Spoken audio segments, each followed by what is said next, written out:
Hello and welcome to the online learning session. Students, today we are going to begin History, Chapter 1, the French Revolution. As you can see on the left hand side of your screen is Louis XVI. He was the King of France in the 18th century, and on your right hand side of the screen is Marie Antoinette. She was an Austrian princess to whom Louis XVI was married. Now we see that in 1774, Louis XVI of the Bourbon family of kings ascended the throne. It means he comes to the power in 1774. He belonged to which family of kings? Yes, exactly, he belonged to the Bourbon family of kings. As we have already discussed, he married an Austrian princess named Marie Antoinette, which also helped France establish amicable relations with Austria. We also see that under him, France helped 13 colonies of America to gain independence. Now this is an important point, students, because this shows that Louis XVI did not care about the money. He spent a lot of money in maintaining his relationships and to maintain his luxurious and huge palace of Versailles. So in order to maintain his huge and luxurious palace of Versailles and his relationships with his friends, he used to spend a lot of money without consideration. So in a sense it was a wastage of money as well, due to which the state treasury got under pressure, which resulted in the increase of taxes. Clear? Let us move ahead. Now we come to learn a term named as old regime. Now first of all, do you know the meaning of regime? Regime actually denotes a time period. Okay, so let us try to understand that what is the actual meaning of this term old regime in the context of France. So the term old regime actually is used to describe the society and institutions of France before 1789. Points to be noted here are society and institutions in France before 1789. Now what do we actually mean by institutions here? These institutions were political institutions, these institutions were religious institutions, and these institutions yielded great deal of power over the social setup. Now let us see what was the setup of the society. Now we see that the society from top to bottom was divided into three different levels. The first estate comprised the clergy. Now these were the people who had special powers, and these people belonged to the church. Second state was occupied by a section known as nobility. These were again the officials who had enormous powers in the French society. Now when we come to the third estate, we see big businessmen, we see peasants, farmers, small peasants, landless labor, and servants. But the points and the people on which we are going to focus more are peasants and farmers from the third estate, small peasants, landless labor, and servants. We need to focus more on these sections of the society because these sections of the society were very much deprived. Let us move ahead. Now this picture speaks everything. As you can see here, this picture shows the first estate.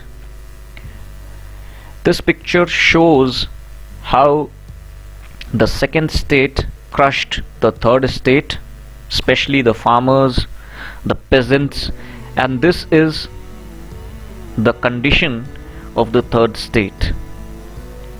Now when we move ahead, all these conditions which comprised miseries faced by the third estate have been given a term known as plight of the third estate. Now here I want you people to find out the meaning of this word plight. Open your dictionary.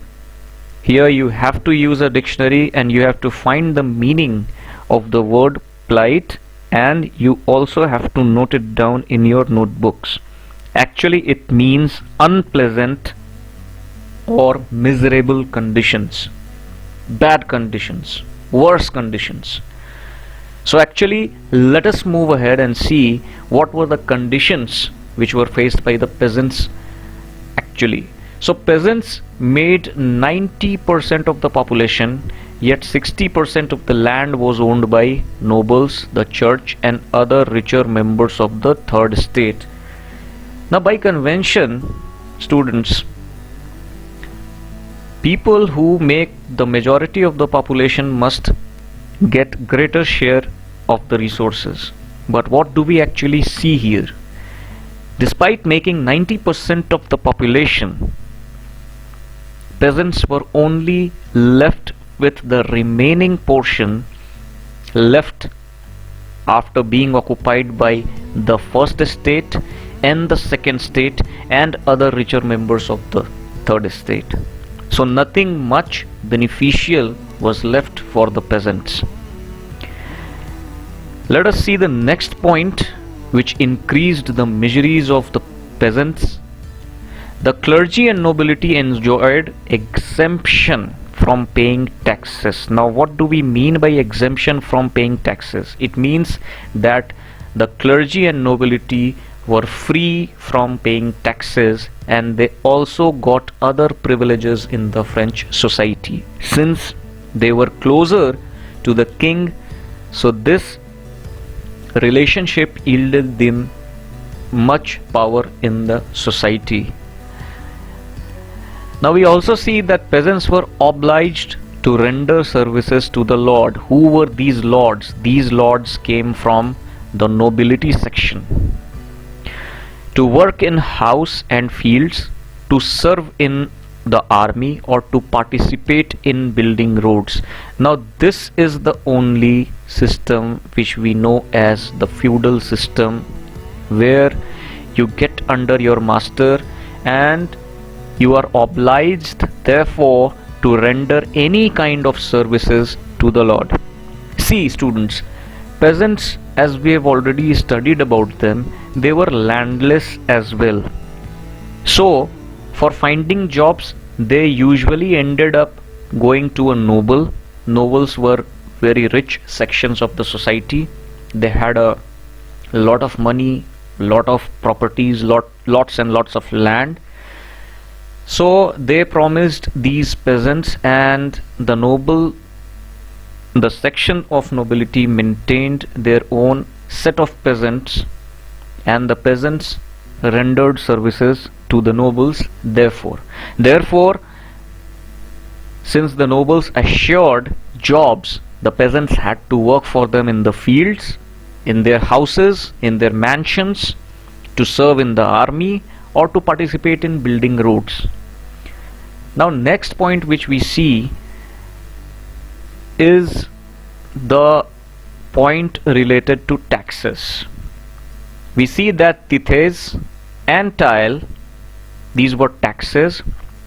These two types of taxes were extracted from the peasants by the church. Now I want you people here to refer to your textbook and define what do we mean by tithe and what do we mean by tile. So these are two types of taxes. The tithe amounted to 1/10 of the total agricultural produce, and the tile was also a tax extracted from the peasants by the church. And the burden of financing activities, what do we mean by, what do we understand by financing activities of the state through taxes, was borne by the third estate alone. Financing activities means For example, these kinds of activities, if they had to participate in building roads, so roads were not and are not built without money. So therefore all these kinds of activities of the government were financed through taxes, which was borne by the third estate alone. So this was the plight, this was the condition faced by the third estate. Now here are some pictures again which reiterate the fact that the conditions of the third estate were very miserable. Now we come to learn about a situation known as subsistence crisis. Now first of all, let us break these into two terms, subsistence and crisis. Now first of all, what do we mean by subsistence? Subsistence directly means survival, and crisis means where basic means of livelihood are endangered. So let us first of all try to define this situation. An extreme situation, this is an extreme situation where the basic means of livelihood are endangered. So the points to be picked up from here are extreme situation where the basic means of livelihood are endangered, where we do not find the basic means of livelihood around us easily. Why did this take place? Why did this subsistence crisis happen in the society of France? Let us try to find out. So population growth between 1715, the first point is related to the population. Population growth between 1715 and 1789 was around 23 to 28 million. It means an increase of 5 million. Clear? I would like you people to calculate the difference between 1715 and 1789. How many years? Okay. So whatever the years are here, we see a population growth of 5 million. Rapid increase of demand for food grains. Definitely, if the population of a geographical area increases, definitely the demand for food grains also goes up. Production couldn't keep pace with the demand. It means that the production which had to be done, keeping in mind the rapid increase of the population, could not keep pace. It was not in proportion to the increasing population. Price of the staple diet rose rapidly, but wages did not keep pace with the rise in prices. We see that prices of staple diet, the bread in France, rose up, but the wages did not. The money which was the income of the people did not keep pace with the rise in prices. For example, if in 2018, let us assume that if in 2018 you got a book for 200 rupees and your salary was 500 rupees, so it was not very much expensive for you. But let us assume a situation of 2020 where your salary is still 500 rupees, your income is still 500 rupees, and the price of the book goes up to 400 rupees. Earlier you were left with a balance of 300 rupees, now you are only left with a balance of 100 rupees. So we do not see the increase in income. The income is not in proportion to the rising prices.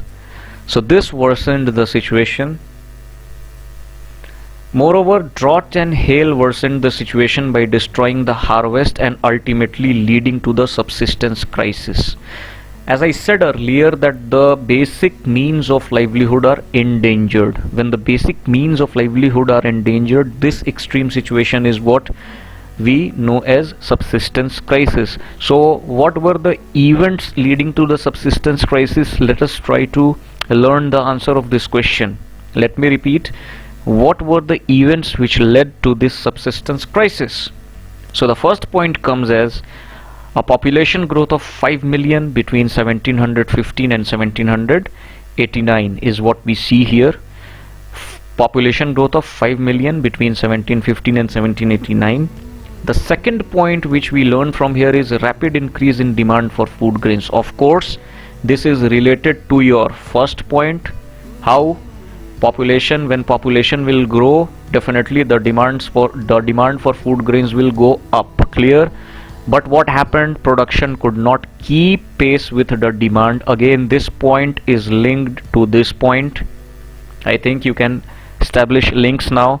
Now the price of a staple diet rose rapidly. What do we mean by a staple diet?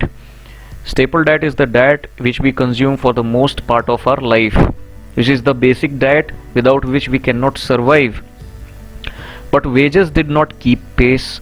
Now rapid increase in demand of food grains, but production could not keep pace. Moreover, the price of the existing staple diet increases so rapidly, and on the other hand we do not see the wages increasing with the rise in prices. Moreover, there are some geographical conditions as well. Some hazards like drought and hail worsen the situation by destroying the harvest. This is the most problematic and painful condition for the people of France at that point of time, which we see here. It destroyed the harvest and it ultimately led to subsistence crisis.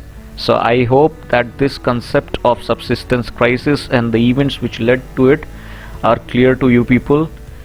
This is the condition of the third state during subsistence crisis, if you can make out from this. Now we see that there is a growing middle class. I want you students to refer to your textbook and to define what was this middle class. Which kind of people comprised this middle class? You see that there in 18th century there is a growing middle class. Now what did this middle class comprise? Here are we trying to define middle class on the basis of their income or financial status in the society? No, let me give you a hint here. They were known by their profession. They were known by their profession, and I would like you people to note down the kinds of people, professionals in the middle class. Now the middle class, as the awareness, as the knowledge and education of the middle class grows, the middle class advocates 2 points. The first point it advocated in the 18th century was privileges to be based on merit and not on birth. We have earlier seen that there were a lots of privileges given to the people who belonged to clergy and nobility just because they got born in clergy or nobility. They were born in clergy and nobility, so they were vested with a lot of privileges. So middle class advocates that the privileges should not be based on birth, but they should be based on the merit. If someone deserves to be privileged, that person or that section must be privileged on the basis of merit, but not on the basis of birth. Now the second point, which actually comes out from the first point itself, is that then what are we actually looking for? What are the middle class actually looking for? It is actually looking for a society which was based on equality. If we give privileges on the basis of merit and not on the basis of birth, then of course we are looking for a society which is based on equality. We are looking to establish equality in the society. So here's a question, that what were the 2 points advocated by the growing middle class of the 18th century? Clear? Now let us learn about some philosophers and thinkers of France which added to the awakening of the society, the awakening of the middle class, the awakening of the people, the common people of France. Now here's our first philosopher, known as John Locke. And let us first of all take the names. The first philosopher is John Locke, the second is Rousseau, and the third is Montesquieu. Students, I also want to keep a check on you that whether you are reading your textbook or not. I want you people to right now refer to the page on which these three philosophers are mentioned, and I want you to find the name of the books written by them. I have not mentioned the name of the books here because I want you to go to that paragraph and to find out the name of the books they have written. The book written by John Locke, the book written by Rousseau, and the book written by Montesquieu. Let us go to their philosophy. Now John Locke refutes the doctrine of divine. He refuses to accept the doctrine of divine and absolute monarchy. Now what is the doctrine of divine here? Now doctrine usually refers to theory. Clear? It usually refers to theory. And what was this theory which was related to divine?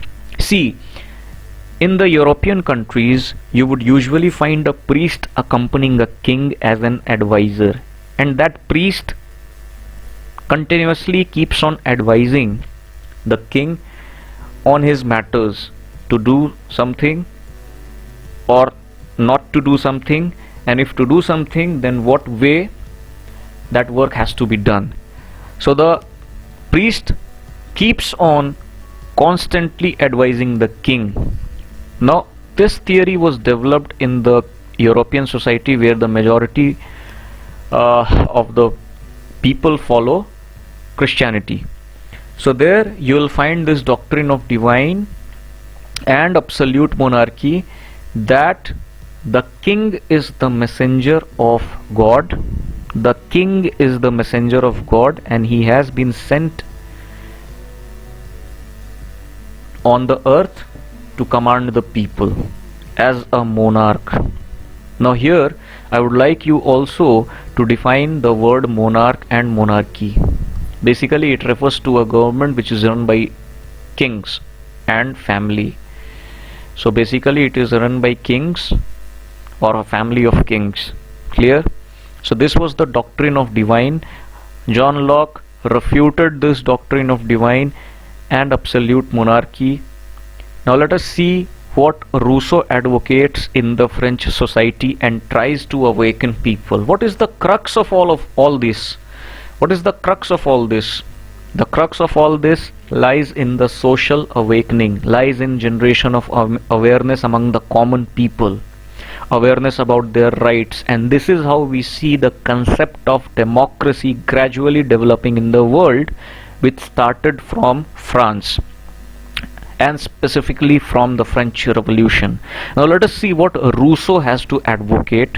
Rousseau advocates for a government based on social contract between people and their representatives. Now don't we see this in a democracy, that a government is based on a social contract between people and their representatives? No one is superior, no one is inferior. The representatives come out from the people itself, from the population itself, and they in return try to govern the country on behalf of the people, on behalf of such a huge population. Now from here we can easily make out that this is the system which is being followed in the world today, and this is what we usually know as democracy. Now Montesquieu gave to this world, this is a very important point which is also being followed in the Indian polity, gave to this world the firm concepts of legislative, executive and judiciary. I hope that you are familiar with these terms. If not, let me explain these terms to you. Now Montesquieu gave how to govern. Legislative is that part of that organ of the government which forms the law for the people of the country. Executive is that part of the government, that organ of the government which executes the law, which actually implements the law for the whole country. And judiciary is that part which protects that law. Judiciary ensures that the law is not violated by anyone. So I think there is a connection. Let us see what is the crux. If you see all these philosophers, you will gradually establish a link once again. And what is this link all about? First of all, just try to see John Locke. He refutes the doctrine of divine and absolute monarchy. What do we try to take out from his doctrine then, his theory then? That absolute monarchy is not the solution. Are you following me, students? Let me try to take you where I want to take you. Try to establish some links. John Locke refutes the doctrine of divine and absolute monarchy. So he paves the way for what? He actually finds that there is no solution in absolute monarchy. Now let us try to establish that link. Now if you will closely follow what Rousseau says, then you will see he gives what type of then government should be there in a country. He says a government based on social contract between people and representatives. Now he paves the way for democracy. And Montesquieu, again, if you will try to establish a link, Montesquieu gave what? How that government should operate. So it should have 3 organs, and this is how that government should operate. Okay. So I think the concept till here is clear for you people. If you have any doubts, kindly post them. Thank you.